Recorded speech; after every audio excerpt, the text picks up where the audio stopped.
వైఎస్ఆర్సీపీ అధ్యక్షులు మాజీ ముఖ్యమంత్రి జగన్మోహన్ రెడ్డి ఆదేశాల మేరకు ప్రతి నియోజకవర్గం మండల నాయకులతో ఆత్మీయ సమావేశం నిర్వహించాలని పిలుపునివ్వడంతో నెల్లూరు జిల్లా వింజమూరు పట్టణంలోని వీఆర్ కళ్యాణ మండపంలో మండల కమిటీ నాయకులతో ఉదయగిరి వైఎస్ఆర్సీపీ సమన్వయకర్త మేకపాటి రాజగోపాల్ రెడ్డి మరియు నియోజకవర్గ పరిశీలకులు కూనం సుధాకర్ రెడ్డి ఆధ్వర్యంలో ఆత్మీయ సమావేశం నిర్వహించారు.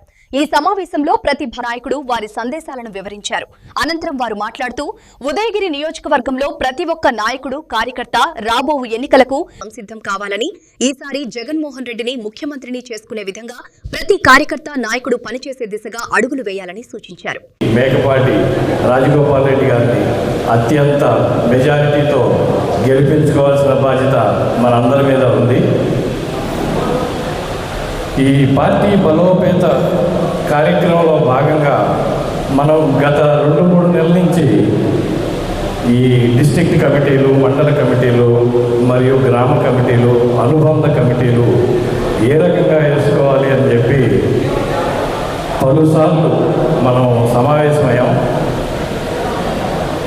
బహుశా ఒక నెల కిందట అనుకుంటాను మన బ్రాహ్మణపల్లిలో కమిటీల గురించి అందరినీ పిలిచి మీటింగు పెట్టి ఈ కమిటీల ఇంపార్టెన్స్, ఎలా కమిటీలను వేసుకోవాలి.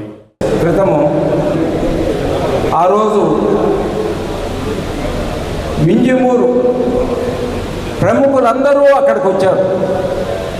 నేను వాళ్ళందరిని చూసిన తర్వాత ఇక్కడ మాట్లాడటం కాదు, మళ్ళా 10 రోజులు, ఒక 4 రోజుల తర్వాత ఒక మీటింగ్ పెట్టి అందరినీ కలుద్దాం అనే ఉద్దేశంతో ఇప్పుడు ఈ మీటింగ్ పెట్టడం జరిగింది.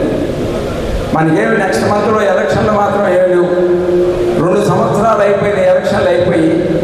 అయినా మళ్ళా అందరినీ కార్యకర్తలు అందరినీ కలుస్తామనే ఉద్దేశంతో ఇది పెట్టడం జరిగింది.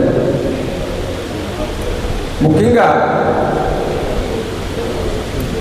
జగన్మోహన్ రెడ్డి ఆయన కులము, మతము, పార్టీ అనేది మనకు లేదు. అలానే పద్ధతిలో చెప్పుకుంటూ పాలనలో